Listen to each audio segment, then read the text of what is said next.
So বন্ধুরা, আজকের ভিডিওটা আমরা এক বিশেষ কারণে ভিডিওটা করতে যাচ্ছি। তো বলা হয়ে থাকে যে আল্লাহর কাছে দেরি হয়ে থাকলেও আল্লাহর ন্যায় বিচার অবশ্যই হয়ে থাকে। আজ বছরখানিক আগের কথা, সুইডেনের এক ব্যক্তি প্রকাশ্যে গণমাধ্যমের সামনে এসে সে কুরআনুল করিম এর মতন জিনিস পুড়িয়ে সে একটি পায়তারা সৃষ্টি করার চেষ্টা করে। তো আজ আবারও 2 দিন আগ থেকেই তার মৃত্যুর কথা প্রতিটি শিরোনামের খবরের কাগজের হেডলাইন হয়ে উঠেছে। তো এই হত্যাকাণ্ডের ভিতরেও আল্লাহ তাআলার যেই ন্যায় বিচার ফুটে উঠেছে, তা আপনারা যদি ঠিক মতন জেনে থাকেন তো আপনাদেরও অবশ্যই ঈমান তাজা হয়ে যাবে। সো বন্ধুরা, আজকের কথা না বাড়িয়ে চলেন আমরা ভিডিওটার সামনে যাই। আর আজকের এই ভিডিওটা আপনাদের সকলের জন্য এক বিশেষ ভিডিও হতে যাচ্ছে, কারণ আমরা শুধু আজকে এই এক ব্যক্তিরই না, আমরা আরও কিছু এমন ঘটনা নিয়ে আজকের ভিডিওটা প্রস্তুত করা। তো বন্ধুরা, চলেন কথা না বাড়িয়ে আমরা বাকি ভিডিওটাই আগাই।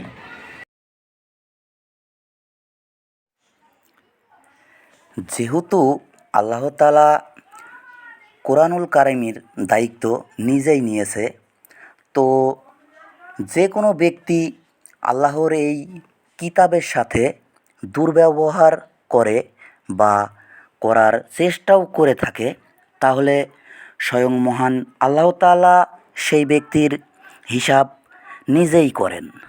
আল্লাহ তাআলার বিশেষ বিশেষ গজব নাজিল হয় সেই ব্যক্তির ওপর। যুগে যুগে আল্লাহ তাআলা বহু রকম কিতাব এই দুনিয়ার বুকে পাঠিয়েছে, আর সেই সমস্ত কিতাবের দায়িত্ব সেই সমস্ত সময়ের বান্দাদের ওপরেই ছিল। তো যার কারণে সেই সব কিতাব বিভিন্ন সময় বিভিন্নভাবে পরিবর্তন এসছে বিভিন্ন কিছুতে, এখনও যেইগুলা চলে আসছে।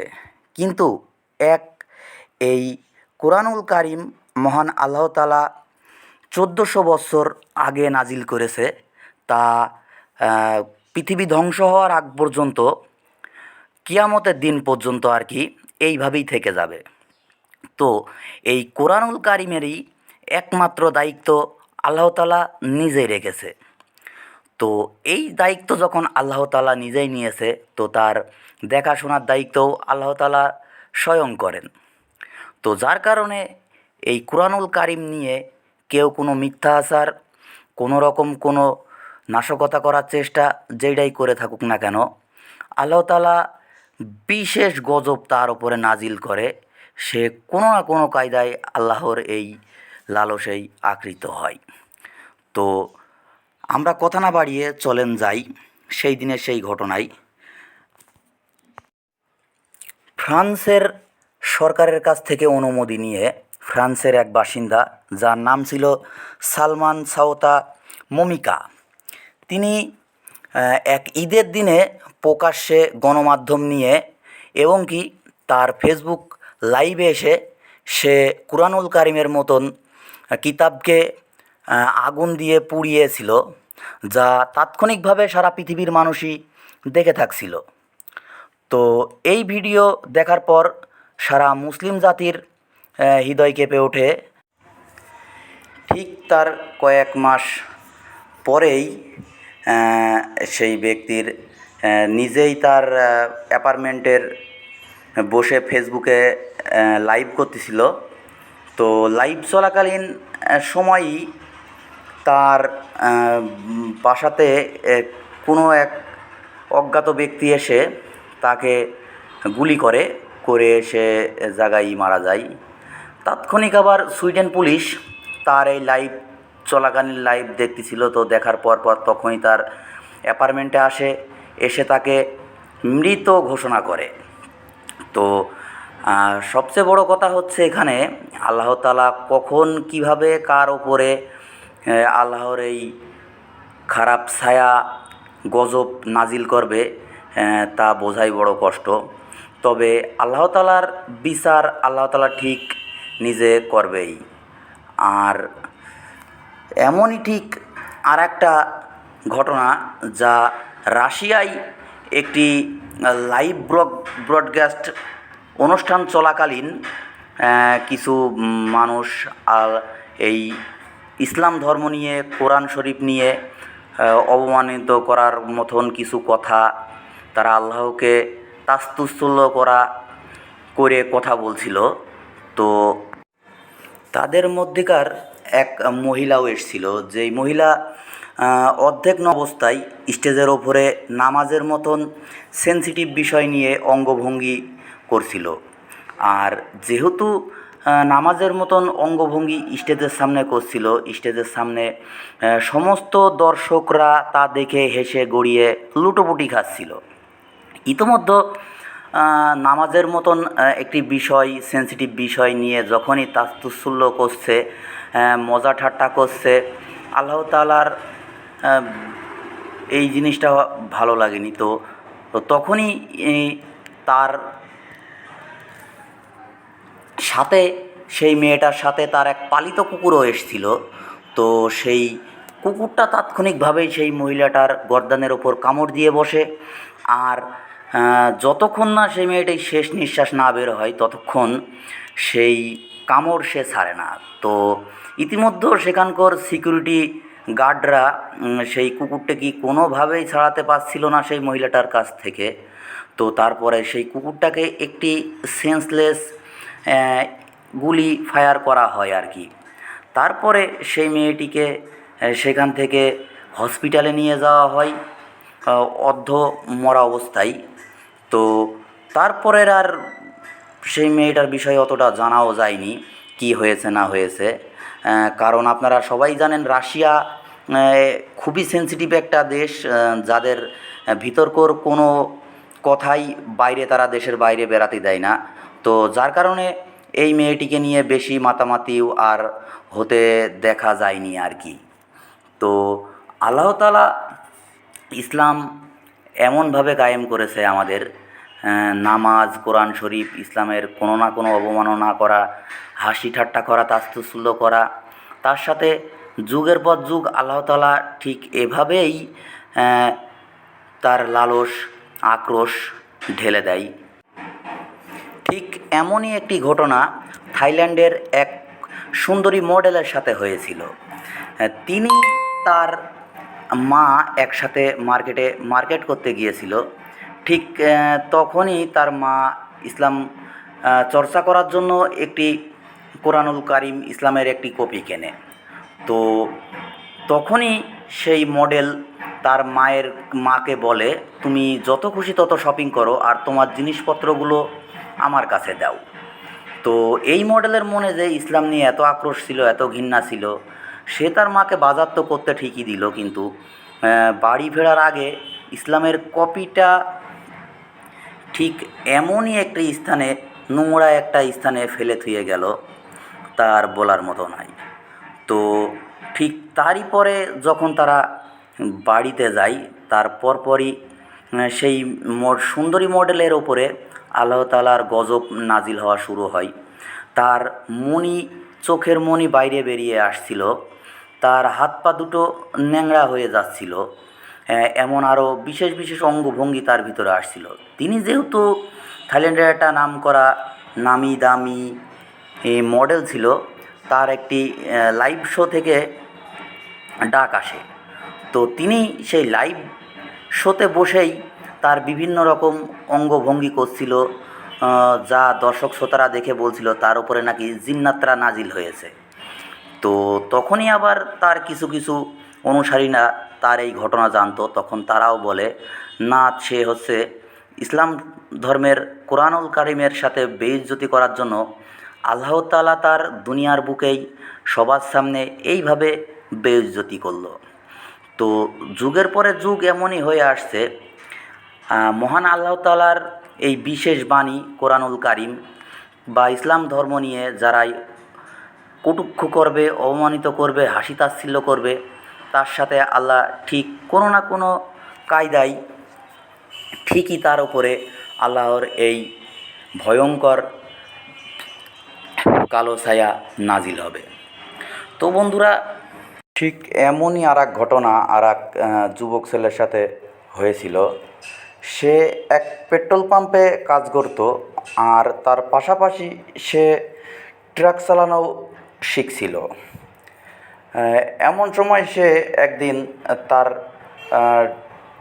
ওস্তাদের সাথে ডিউটিতে যায় অনেক দূরের এক পথে।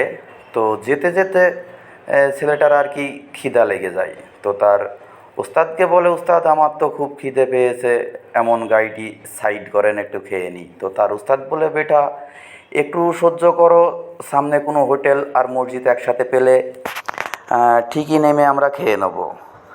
তো যেতে থাকে, হোটেল ওইভাবে পায় না, মসজিদ একসাথে। তো এমন সময় সামনে আর একটা হোটেল বাদে ছেলেটার, তখন তার উস্তাদকে বলে, উস্তাদ এইখানেই দাঁড়ান আপনি। তো বলে বেটা, উস্তাদ বলে, বেটা এখানে তো মসজিদ নেই, চলো সামনে যাই। তখনই ছেলেটি বলে ওঠে, আপনি কোথায় মসজিদ আছে না আছে, কোথায় কি দাঁড়াবেন না দাঁড়াবেন, তাতে আমার সাথে কি আসে যায়, আপনি এখানেই দাঁড়ান, আমার খুব ক্ষুধা পেয়েছে, আমি খেয়ে নেব। তো তার উস্তাদ আর কথা না বাড়িয়ে তাৎক্ষণিকভাবেই সেখানে দাঁড়িয়ে পড়ে, গাড়িটি সাইড করে, আর বলে, যাও হাত মুখ ধুয়ে নাও, নিয়ে খাবার অর্ডার করো, আমি পাশে টয়লেটের থেকে এসেই খাবার খাবো। তো এমন সময় তার উস্তাদ এসে দেখে ছেলেটি খাবার অর্ডার করে বসে আছে, আর উস্তাদ আসার সাথে সাথেই খাওয়া শুরু করে দেয়। উস্তাদ বলে, হাত না ধুয়েই খাওয়া শুরু করবা? কারণ ওস্তাদের নজর তো ছিল তার হাতের দিকে, তার হাত ছিল নোংরা, অপরিষ্কার। তখনই উস্তাদ বলে, কোনো কিছু খাওয়ার আগে ভালো করে হাত মুখ ধুয়ে নিতে হয় এবং বিসমিল্লাহ বলে শুরু করতে হয়, এটা আমাদের নবীজির সুন্নত। তখনই সেই ছেলেটি হাসি তাচ্ছিল্য করে উঠে বলে, এটি আমি মানি না, এটাই আপনাদের মতন কোনো মানুষই এইটা করে রেখেছে। তার পরপরই ছেলেটি খাওয়া শুরু করে দেয়। ঠিক 4-5 লুকমা খাওয়ার পর থেকেই ছেলেটির চেহারায় বিভিন্ন রকম অঙ্গভঙ্গি আসতে থাকে, নাক মুখ দিয়ে কালো বিষাক্ত রক্ত বেরাতে থাকে, আর ছেলেটি সেখানেই আস্তে ধীরে মারা যায়। সমস্ত হোটেলের কর্মচারী, স্টাফ ও যেই সমস্ত খদ্দেররা ছিল, তারাও সব তাকে দেখে বিচলিত হয়। আর তখনই বলে, আল্লাহ তাআলা ও নবীজিকে নিয়ে কটূক্তি হাসাহাসি করার জন্যই এই ছেলেটির ওপর আল্লাহ তাআলার বিশেষ নালজ পড়েছে, যার কারণে এই ছেলেটি এইভাবেই মৃত্যুবরণ করলো। তো বন্ধুরা, এমন বিশ্বের বুকে বিভিন্ন নজির আছে, বিভিন্ন আছে যেগুলা দিনের পর দিন হয়ে আসছে। কোনো ব্যক্তি বা কিছু যদি ইসলাম ধর্ম নিয়ে কিংবা আল্লাহ তাআলার এই মহান গ্রন্থ কোরআনুল কারিম নিয়ে কোনো রকম কটূক্তিপনা কথাবার্তা, তাচ্ছিল্য করা, হাসাহাসি করা, মজা ঠাট্টা করা, তারা সব এইভাবেই কোনো না কোনোভাবে তাদের শেষ পরিণতিটা ঠিক এমনই হয়েছে। তো আমরা আল্লাহর কাছে আবারও শুকরিয়া আদায় করি, মহান আল্লাহ তাআলার কাছে, তিনি সকলকে সুস্থ রাখুক, সুন্দর রাখুক। আর আমরাও তার কাছে এক নিয়তেই ঐক্যবদ্ধ হই, আমরাও তার যেই সমস্ত কাজগুলা দুনিয়ার বুকে আমল করা, তার বেশি বেশি জিকির পাঠ করা, নামাজ কালাম করা, গরিবের জাকাত দেওয়া, হক কারো না মেরে খাওয়া, এই সমস্ত কাজগুলা করা আমাদের উচিত। তো ইসলাম হচ্ছে শান্তির ধর্ম, এখানে আপনি শান্তি ছাড়া কিছুই পাবেন না। আর এরই ভিতরে কোনো রকম কোনো অশান্তি করার মানুষের তার অভাব নেই, করলে তো তাৎক্ষণিকভাবেই তার বিচার মহান আল্লাহ তাআলা ঠিকই কোনো না কোনোভাবে করে দেবে। তো পরিশেষে আমরা বলি, আমরা আল্লাহর প্রতি ঈমান আনি, আমাদের নবীজি হযরত মুহাম্মদ সাল্লাল্লাহু আলাইহি সাল্লামের তরিকা অনুযায়ী চলার চেষ্টা করি, ইনশাল্লাহ আমাদের তাতে ভালো কিছুই হবে। তো তা না হলে ঠিক এদেরই মতো কোনো না কোনোভাবে আল্লাহ তাআলার এই কালো ছায়া আহ, আমাদের ওপরও ভর করবে। তো যার কারণে আমাদের আল্লাহ তাআলার বিশ্বাস আনা, আমাদের নবীজির ওপর বিশ্বাস আনা, তিনি এই ইসলাম প্রতিষ্ঠিত করার জন্য দিনের পর দিন বহু সংগ্রাম, বহু প্রচেষ্টা চালিয়ে গিয়েছে। ঠিক এই রকমভাবে আমরাও যাতে তাদের সেই ইয়েটা ধরে রাখতে পারি, আমাদের নবীজি তরিকা মতো চলার চেষ্টা করি। আমাদের নবীজি যেইভাবে বলে গিয়েছে, শিখিয়ে গিয়েছে, আমরা সেইভাবেই আমাদের সামনের দিনগুলোকে এগিয়ে নিয়ে যাই। মহান আল্লাহ তাআলা এর ভেতরে আমাদের অবশ্যই সুখ শান্তি অচিরেই টেনে নিয়ে এনে দেবে। আজকে আর বেশি কথা না বাড়িয়ে ভিডিওটা শেষ করছি। আবারও বলছি, আপনারা সবাই ইসলাম ধর্মের ওপরে ধর্মিত হন এবং ইসলামের এই শান্তির বটবৃক্ষের ছায়ায় আশ্রয় নেন, আর এক মহান আল্লাহ তাআলার ওপর অন্ধের মতন বিশ্বাস আনুন। আমাদের মহানবী সাল্লাল্লাহু আলাইহি সাল্লামের তরিকা মতন চলার চেষ্টা করুন, তাহলেই দেখবেন আমার আপনার দিনগুলোও সুন্দর সুন্দর হয়ে উঠেছে। তো আসসালামু আলাইকুম। আমি আজকের ভিডিওটা এইখানেই শেষ করছি। আমাদের এই ভিডিওটা যদি আপনাদের ভালো লেগে থাকে তো অবশ্যই ভিডিওটাকে একটি লাইক দিয়ে একটি সুন্দর একটি গঠনমূলক কমেন্ট করে আমাদের পরবর্তী ভিডিও বানানোর উৎসাহিত করুন। আসসালামু আলাইকুম রহমতুল্লাহি বারকাতুহু।